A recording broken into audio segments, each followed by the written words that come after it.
All right. Simon Ekpa, the Prime Minister of the United States of Biafra, appeared in court today. Yes, today is the 30th day of May 2025. So Simon Ekpa appeared in court in Finland. Yes, in Finland, not in Nigeria. Yes. As I speak to you right now, we are yet to get the details of how that court case went. But I can tell you nothing more than for, the persecutors, Nigerian government, of course, to bring witnesses to, bear witness that Simon Ekpa, of course, also in the case of Mazen Kanu, they, alleged that he is operating a terrorist group. In the case of Simon Ekpa, they also said that he is funding a terrorist organization. Honestly, it's just quite funny. So they will go with their witnesses and testify. AAA, BBB, CCC, DDD, up to ZZZ. God knows where it's going to stop. So they will go and testify. And of course, Simon Ekpa, on his own side, as the defendant, will also defend those allegations. So once I get the information of how that court case went, I will bring it here and tell us how it went. Just as I always say, let us always remember to pray for our leaders, that God will strengthen them, that God will guide them. All right? So please, I told you this in one of my previous videos, that there has been a kind of secret trial for the past 4 days. Yes, for the past 4 days, there has been a kind of secret trial in the case of Simon Ekpa. But some of you, when I posted it, some people came and were insulting me and was saying all kind of things. And I said, no, come on, relax. Now I will show you in this video you're about to watch some of the things that happened yesterday being the 29th day. Yes, in the case of Simon Ekpa. So please just relax whenever you see my update. Even though, we gather informations, and for me, before I put any information, I make sure it is correct. I try as much as I can, even though sometimes it might not be so authentic, but I try as much as I can to verify those information. So please, I'm going to allow you to watch what happened in the case of Simon Ekpa yesterday, and then after watching it, you drop your comment on the comment section what you think. All right, don't forget to subscribe, because I get you update of everything that is happening. And of course, don't forget, on the 6th of June, next week Friday, I think, Mazen Kanu will also appear in court for further examination, cross-examination. All right, so please just do well to subscribe. For now, please watch this video. In this video, we shall be looking at every single bit of info and breaking news coming out from the USB struggles in Finland and in Nigeria. Yes, today being the 29th of May of 2025, the Pajahami District Court did not have a hearing. Tomorrow being the 30th of May of 2025, the court session and the court hearing of Simon's case will commence in full force. In this said video, we shall be discussing and also analyzing a surprising news coming out from the Finnish court, where about 5 testifiers or 5 witnesses came out willingly to testify against Simon. And surprisingly, one out of that 5 witnesses or witness happens to be a relative, a close relative of Simon. Just in case you don't understand, a close relative of Simon willingly came out yesterday telling the court that, see, I want to testify against Simon, this man that you are holding in detention. I want to testify against him because I have a lot of info, details, and a lot of facts to share with you. And that person happens to be a close relative. So the question here is, who is that relative of Simon? Well, in this video, we shall be disclosing the identity or the possible identity of that close relative. With all of that being said, let's kickstart this video in essence. First thing first, a very popular activist in the world, in the person known as Dr. David Yonkoraj Matsanga, has called out the Finnish authorities yet again. Just in case you don't know who this man is, this is the guy that openly criticized the president of Finland and the person of Alexander Stubb in Tanzania when the president of Finland traveled for a particular meeting in that country. So Dr. David Yonkoraj Matsanga has written a formal notice of complicity to the government of Finland, calling out the president yet again for his wrongdoings in Africa. Well, for better understanding and for more clarity, showing right now on your screen is a tweet coming from Dr. David Yonkoraj Matsanga through his Twitter page known as Africa World Media TV. As you can see, he clearly called out the world leaders and he called out the whole wide world asking them to help expose the Finnish government and its relations or ill relations with Nigeria and other African countries. This man tagged a lot of top individuals in the world in his tweets. Showing right now on your screen are some of the individuals he tagged, and he also wrote an open letter to the government of Finland. And showing right now on your screen is this letter coming from this top activist titled "Formal Notice of Complicity: Finland and Norway's Double Standards in Africa." You can pause this part of the video to read up and understand. Yes, this guy is doing a lot. He has openly called out the Finnish president. He has openly supported Simon, a man held in a Finnish detention center. And right now, he's calling the whole wide world to investigate the sitting and the current president of Finland. Anyways, moving on swiftly. Something interesting has happened behind the scenes that a lot of media channels, a lot of media houses, a lot of publications, news agencies in Nigeria are yet to cover and are yet to give detailed analysis on. So the question here is, what is this event that the Nigerian media houses and its publication agencies has overlooked? Well, showing right now on your screen is a publication coming out from Yale. As you can see, it states the National Bureau of Investigation investigated an extensive tangle of crimes. Simon is suspected of these offenses. I want you to take a look at the full article in essence. Pay attention to the highlighted part of your screen.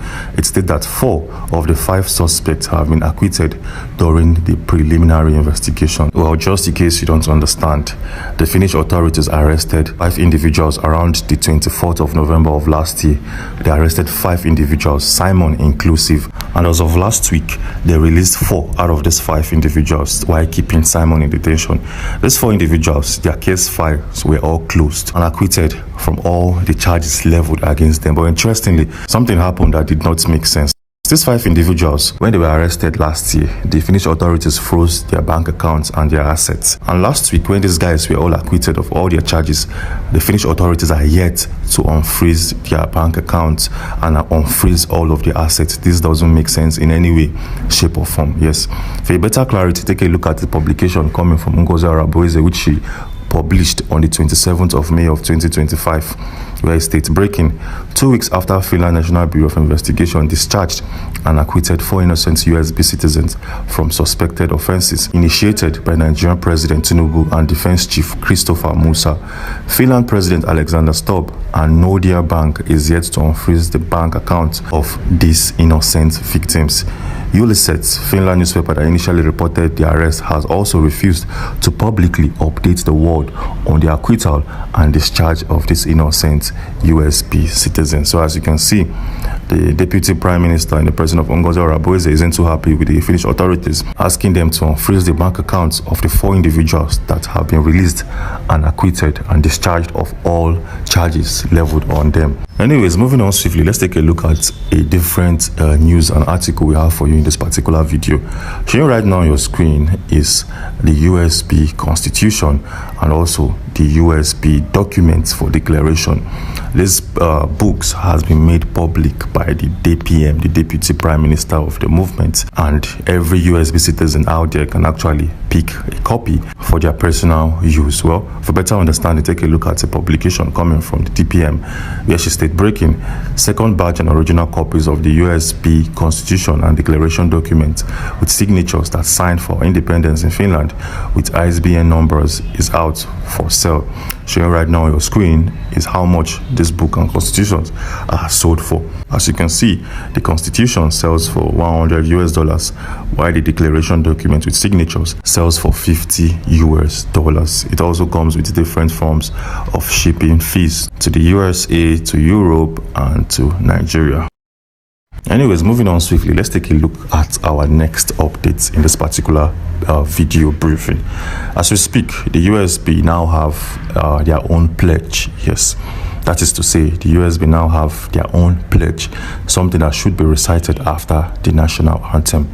Well, who created this pledge? Who composed it, and how is it going to be instituted? Well, to answer your questions, take a look at this publication showing right now on your screen, coming from yet again from the USB DPM, where she stated that breaking adopted the pledge for the USB nation. You can pause this part of the video to read up and understand, but the fact remains that the USB now has a pledge. And for better clarity, the pledge of the USB nation was crafted by Dr. Ngozi Oraboeze and reviewed, analyzed, and adopted by 20 cabinet members of the USB nation in an officially constituted cabinet meeting. Showing right now on your screen are the individuals and the members who collectively signed and approved the pledge of the USB. Now, let's go to the interesting part of this whole video. Like I said previously, about 5 individuals came out recently to openly show willingness to testify or stand as a witness against Simon in the court of law from tomorrow henceforth or onwards. Who are these 5 individuals? Well, the identity of these individuals has been kept secret, but one person is a relative or a family member to Mr. Simon. So the question here is, who is this person and why is he coming out to testify? Well, just in case you don't know, the individual who we feel like is the close family member that will testify against Simon is the older brother of the ex-wife of Simon. Yes. Just in case you don't know, Simon's ex-wife currently have filed for divorce, stating categorically that she doesn't want to have anything to do with Simon and his son name. But now, the older brother of the ex-wife or the divorced wife has come out or have stepped forward to also testify against him in the court of law. So the question here is, what is this guy trying to say? Which comment or which statement will he render in tomorrow's court session? This is a no-brainer. He's a family member, he's a relative to Simon. It simply means that this guy will have close-up info, will have financial records, and we have a lot of analysis on this man based out of the fact that he is a close member of the family and a relative. So we believe that this man potentially, probably will have financial records, might have video or audio recordings, or might even have documents in his possession that we will probably tender in the court of law tomorrow. So tomorrow is going to be a very, very big one. It's going to be one of the biggest court hearings we've ever seen out there. Because for a family member to come out to testify against you, it simply means that family member has a lot of things to say and will definitely put in place in the courtroom. So if you want to be among the very first individuals to watch that video, the moment it drops, do well to subscribe and turn on post notifications so you'll be notified when we drop that video tomorrow by 8 p.m. Yes. So moving on swiftly, just in case you've missed our follow-ups on the court session and the court hearings of Simon. Well, yesterday being the 27th of May of 2025, a neighbor of Simon came out to testify in the court of law, tendering audio recordings to the court of law. If you want to see how this audio recordings that a neighbor of Simon presented in the court of law was handled, do well to click on this video. What I do, it is the provocation of the policy of Nigeria. Okay? So it is a long time bomb coming. So what you see happening now, Nigeria have a history of violence from the beginning of Nigeria. After independence, every election in Nigeria has witnessed violence. So it is not about me. I am here as a good guy to put an end, to have a lasting solution to the violence that have caused the life of thousands of Nigerians. I am the good guy trying to teach the people that they have a right. There is no blood on my hand. There are more blood on those supporting the election. In Imo State, you have a governor that have invaded his own state, killed people, and why are you people not talking about that? Those are the people that have blood in their hand. All the people that have been elected in Nigeria since 1960 all have had bloods in their hands, and nobody is asking the question. I am just the good guy who say enough is enough. Somebody have to say something and somebody have to do something, and we're doing it. I learn from what happened to others. I don't want to put my life in danger because the country, as far as I'm concerned, does not exist. Any country that does not respect the rule of law does not exist. You scared you might be killed? Not everybody. You know that. You can say that as well. Yes. Yes, there's a bounty on my head because Nigeria, because of the Islamic agenda in Nigeria, whoever that rises up to say something that will, make the life of the people to be better, they want to kill the person. They assassinate people every day. That is what we are fighting against. We are defending ourselves, and we have armed ourselves to fight Nigeria till the last day. We have done it before. The only difference now is that today we have social media. If social media was there in the 1960s, somebody will do what I'm doing today. Funding you and your organization? Biafra people are funding my organization. Not the Tinubu party? I have nothing to do with Tinubu. And it's very funny. A lot of people said Tinubu paid me to 25 million. How is that possible? How is it possible? You're denying he I don't know who is Tinubu. I have never communicated with anybody close to him. Just like the way they forged the letter. The reason why this letter issue, Nigeria is a criminal country. They breed criminals, and that is what we are fighting against. You know, the reason why the letter on gets sorted out easily and fast was because it was against Finland, and Finland have to officially react to the letter, and the letter went viral. There are so many lies against me out there on social media. Nobody could come and say it is not true. Okay, so that is, and those lies, when they continue to say it and maintain it, it becomes truth when nobody debunk it.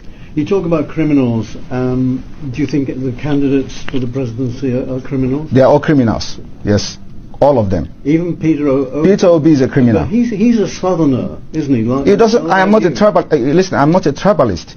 I'm not a tribalist, and that is what makes us different. We want. If I'm criticizing you, I criticize you with fact and figures. I'm going to tell you how all of them are. Do I explain? One, starting from Atiku. Atiku was indicted in the United States for money laundering. He's a criminal. How do you think if Nigeria is a United States, Atiku will come back and start contesting with the criminal record he has to have for money laundering? Tinubu was indicted in the United States for drug pushing. The records are there, so it's criminal. Nigeria is being ruled by criminals, and they breed criminals. Peter Obi his name was in Pandora. He didn't deny it. It's also the part of money laundering, international money laundering crime. He has $15 million in offshore accounts. But surely Obi, being a southerner, is on the side of your people. That is the problem. Why must you have somebody that have to be in the side of my people?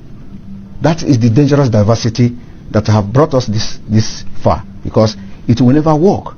Everything about Nigeria is what favors my people. We want a Biafra where everything favors everybody.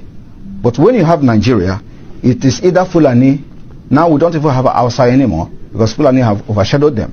So it is either you are fighting for Northerner as a Fulani Muslim, or you are fighting for Yorubas, or you are fighting for Igbo people. So how can you continue in that kind of system? This is why we must make sure that we do not validate Nigeria again. Right. What's your relationship with Mr. Kanu at the moment? All right, so you have seen it. What do you think?